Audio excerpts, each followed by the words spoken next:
देश के जितने भी हमारे डिपार्टमेंट्स हैं, जितने भी हमारे इंस्टीट्यूशंस हैं, सब में डीप स्टेट और केजीबी और साथ में सीआईए सब ने इन्फिल्ट्रेट कर चुके हैं। और जहां तक मुझे लगता है, मुझे कोई ताज्जुब नहीं होगा कि अगर उन्होंने जुडिशरी में भी पेनिट्रेट कर लिया होगा।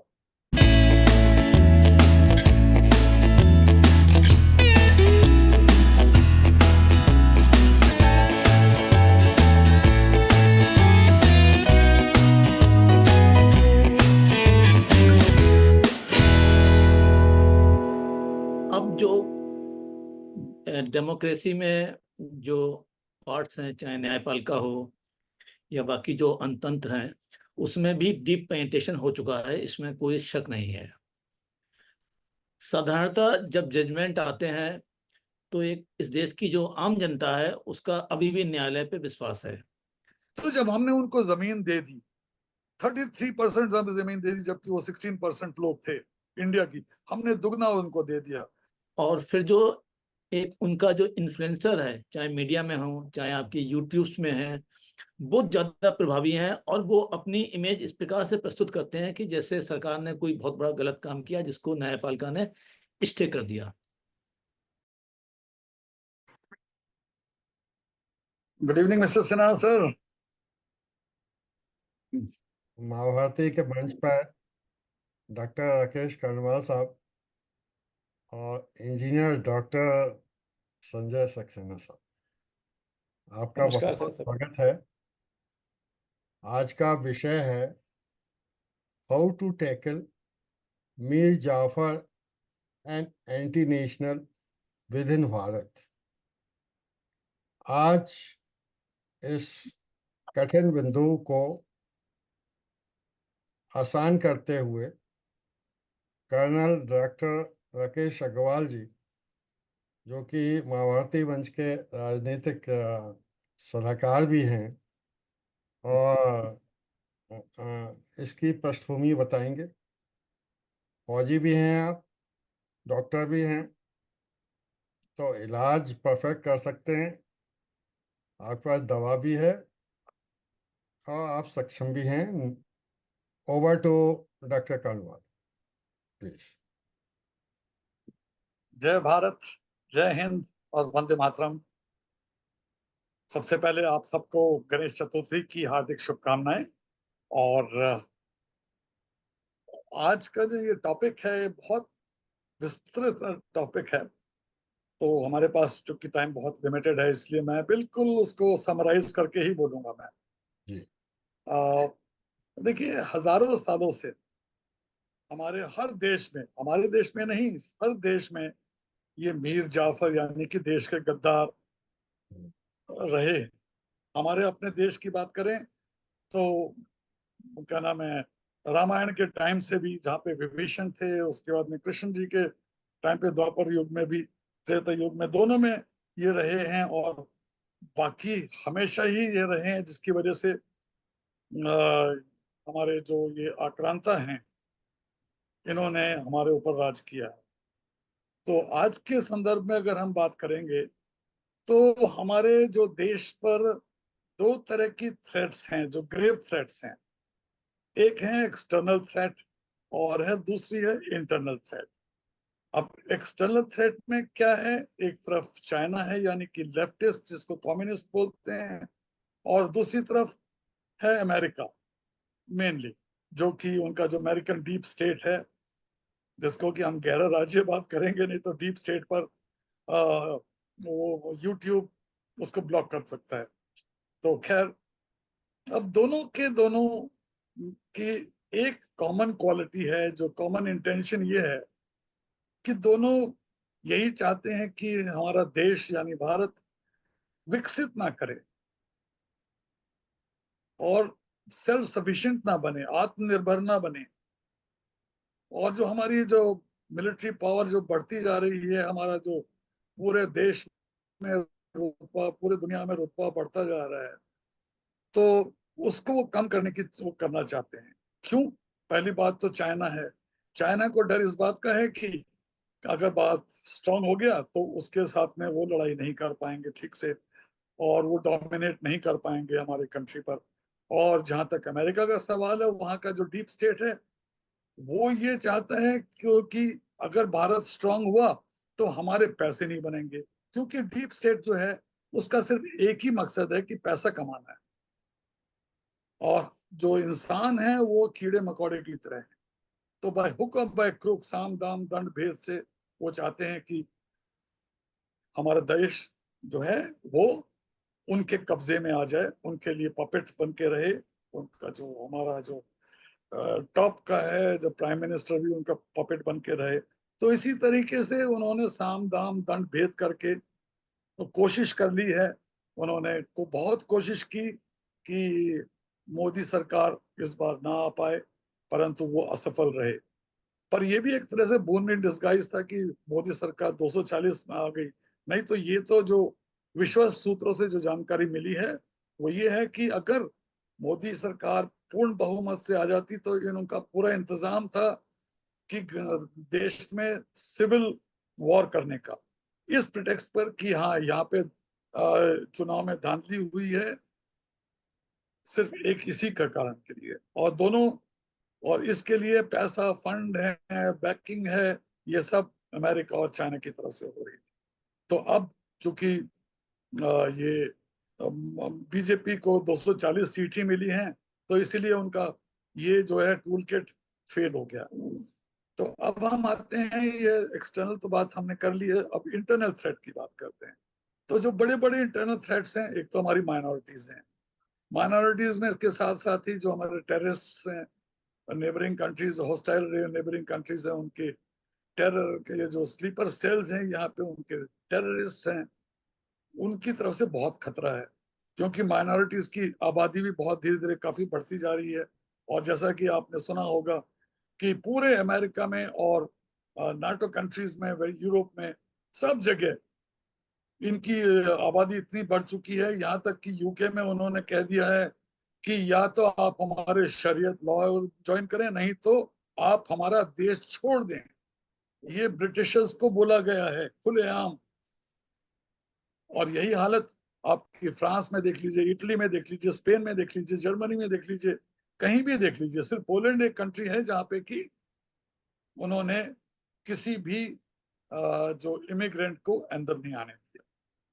तो अब जो तीसरा है कि दोनों कंट्रीज जो ये चाइना और अमेरिका, इन्होंने जब कोई और इनका चाल नहीं चली तो इन्होंने अपने अपने पिट्ठू यहाँ पे पाल के रखे हुए हैं। और सभी जानते हैं, आप लोग सब न्यूज में देखते हैं कि पिट्ठू कौन कौन है, सब जानते हैं। मेरे हिसाब से तो कम से कम 3 जो है सबसे डेंजरस पिट्ठू हैं। सॉरी, मैं इससे पहले कि मैं उन 3 का नाम दूं, इससे पहले मैं ये भी बताना चाहता हूँ कि खालिस्तानी भी, माइनॉरिटीज के अलावा खालिस्तानी हैं, जो कि पूरा वहां से अमेरिका से, वेस्टर्न कंट्री से उनकी पूरी फंडिंग हो रही है, उनको पूरी बैकिंग मिल रही है कि वो देश में उत्पत्ति मच जाए। और साथ ही साथ लेफ्टिस्ट हैं। तो दोनों को पूरी फंडिंग हो रही है और दोनों मिलकर अब ये सब बखेड़ा करना चाहते हैं। अब हमारे जहां तक हमारे सवाल हैं जो है, 3 जो है मेन, जो कि मेरे को याद है। एक तो ये कांग्रेस का जो चीफ है, जिसको कि मोदी जी ने मंद बुद्धि बालक बोला था, अब तो ये खुल के वो खुलेआम आ गया है, सबके सामने खुल कर रहा है। अभी भी अमेरिका गया हुआ है मोदी जी के विजिट से पहले, वहां पे, वहां से इंस्ट्रक्शंस लेने गया हुआ है, वहां पे भी डीप स्टेट से लेने गया है। और इसी के समय में आपको बता भी सकता हूँ कि जो डीप स्टेट है वो भी 2 हिस्सों में बटा हुआ है, एक प्रो इंडिया है और एक प्रो एंटी इंडिया है। तो ये जो एंटी इंडिया जो डीप स्टेट है, इनके लोगों से मिलने के लिए गया हुआ है, जो कि सब लोग इसी की बात कर रहे हैं। तो इनकी ये जो सबसे बड़ा तो ये है। तो सबसे पहले तो इसी को पालने की कोशिश की, पर जब इनको ने देखा कि ये इतना केपेबल नहीं है, तो इन्होंने फिर दूसरे को कल्टीवेट किया, जिसका नाम की केजरीवाल है। केजरीवाल इस समय जेल में बंद है और उसके निकलने के चांसेस बहुत कम है, क्योंकि निकल भी गया तो फिर एनआईए का केस आ जाएगा उसके ऊपर में। तो एक तरह से वो खत्म हो गया है। तो उसके ऊपर निराश होकर अब जो है एंटी इंडियन, एंटी भारत जो डीप स्टेट है, वो अब दोबारा से उन्होंने ये मंदबुद्धि बालक को अपना यहाँ पर सेनापति बनाया हुआ है। अच्छा, तीसरा जो है साउथ में जो एक बैठा हुआ है स्टालिन, जिसके ऊपर भी काफी सारे करप्शन के केसेस हैं, जिसने कि भारत को तोड़ने की कोशिश की है, एक नॉर्थ साउथ डिवाइड बनाने की कोशिश की है, करने की कोशिश की है। और उसका जो मंसूबा यही है कि एक सदर्न स्टेट नया बनाया जाए, जिसमें श्रीलंका भी आ जाए उसमें, श्रीलंका और ये। और चौथी एक और भी है जो कि डीप स्टेट, जहां तक मेरा ख्याल है कि डीप स्टेट के इन्फ्लुएंस में नहीं है, वो है वेस्ट बंगाल, जहां पे वेस्ट बंगाल के भी डीप स्टेट एक तरह से इनडायरेक्टली उनको हेल्प कर रही है। उनका जो मंसूबा यही है कि बंगाल को तोड़कर ईस्ट और वेस्ट बंगाल को मिला के महाबंगाल एक अलग ही देश बना दिया जाए। साथ में वहां से और भी एक और चल रहा है कि एक क्रिश्चियन स्टेट, क्रिश्चियन कंट्री बनाने के लिए, जिसमें कि बांग्लादेश का कुछ पार्ट है, कुछ हमारे म्यांमार का हो जाएगा, और कुछ हमारा जो ईस्टर्न पार्ट है नॉर्थ ईस्ट का, जिसमें कि ये सब जो जहाँ पे ये ट्रबल चल रहा है, जहाँ पे क्रिश्चियंस की मेजोरिटी है, इनको क्रिश्चियन स्टेट बनाने की कोशिश की जा रही है। जैसा कि आप रोज न्यूज में देख रहे हैं कि अभी 3-4 दिन से वहां पे ड्रोन से फायरिंग हो रही है, मणिपुर में रॉकेट लॉन्चर से फायरिंग हो रही है।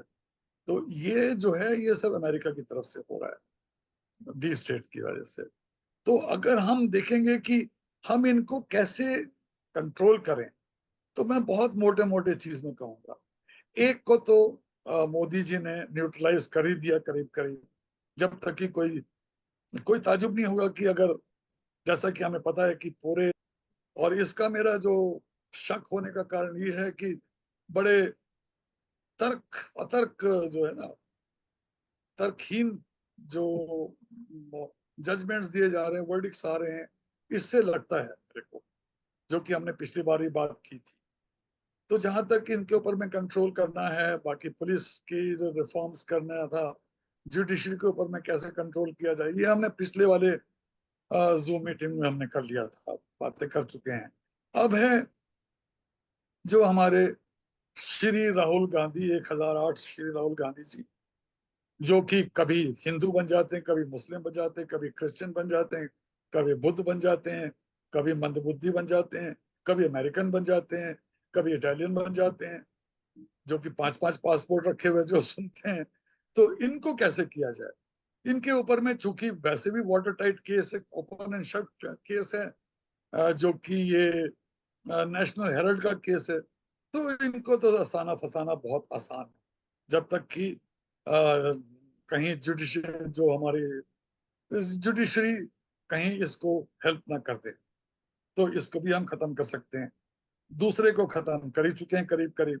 जहां तक तीसरा है साउथ में, उसके ऊपर भी बहुत केसेस हैं। सॉरी। तो उसको भी गवर्नमेंट को, जो हम कहते हैं कि एक डिक्टेटोरियल डेमोक्रेसी, अब जो है हमारे देश को डिक्टेटोरियल डेमोक्रेसी की जरूरत है। ये जो सो कॉल्ड डेमोक्रेसी जो है, कि मैं इसको एक एबरेशन मानता हूं कि freedom of speech, freedom of action, fundamental rights, इन सब की सब खत्म कर देना चाहिए, सबको अकाउंटेबल होना चाहिए।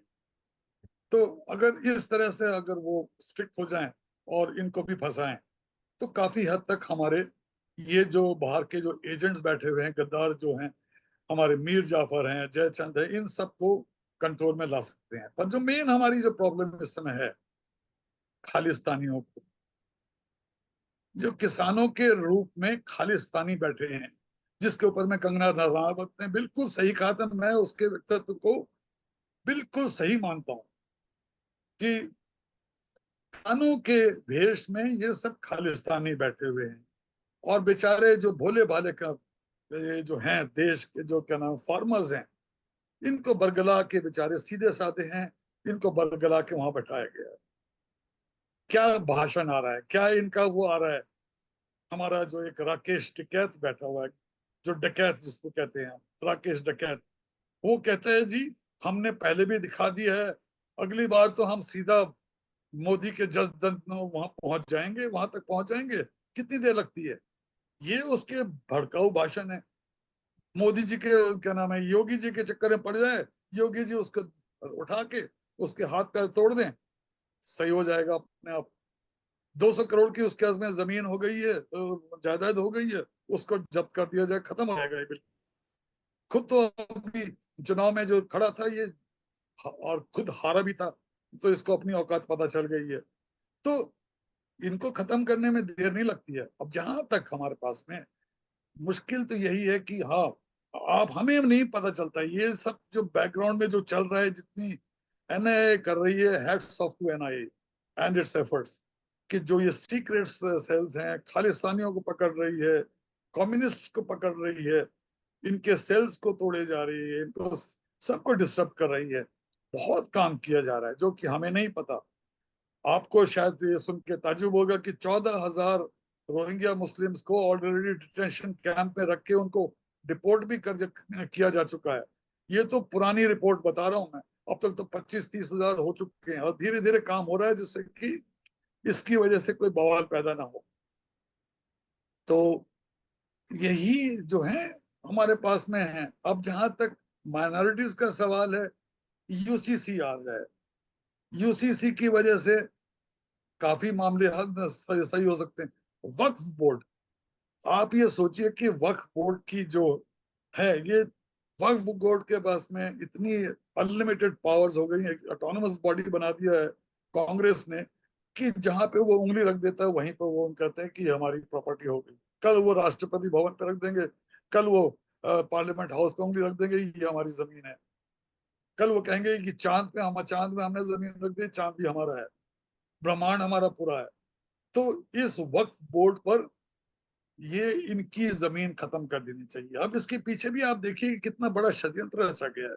जब हमारे 1947 में, जब ये हमारे हिंदुस्तान और पाकिस्तान बना गया, तो हमने, पाकिस्तान ने बोला हमें जमीन हमें दे दो, हम अपने आप चलाएंगे अपने कंट्री को।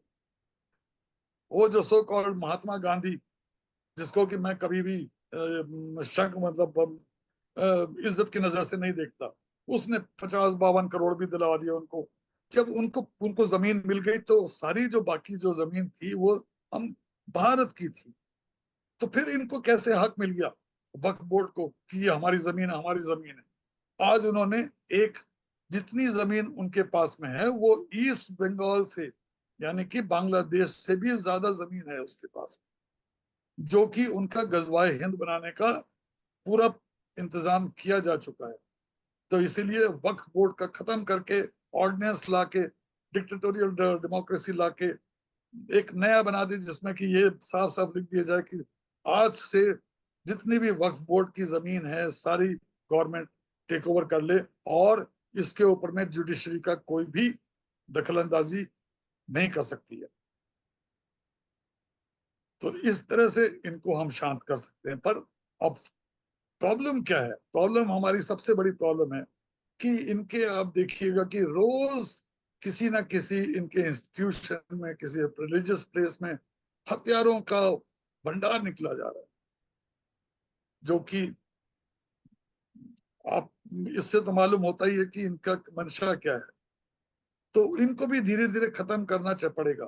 टाइम लगेगा, कुछ साल लगेंगे, पर हाँ, अगर मोदी जैसे लोग रहे तो इसमें मुझे कोई शक नहीं है कि ये भी धीरे धीरे सॉल्व हो जाएगा। तो मेरे ख्याल में टाइम बहुत लिमिटेड था, तो मैंने इसको सिर्फ समराइज करके मोटे मोटे पॉइंट्स में मैंने बता दिया है। और मैं सक्सेना साहब को, जो कि बहुत ही जानकार हैं, वो मैं उनसे रिक्वेस्ट करूंगा कि सिन्हा साहब होस्ट की तरफ से आप अपने जो भी मैंने कहा है उसमें अपने अ, विचार साझा करें। यस नमस्कार सर।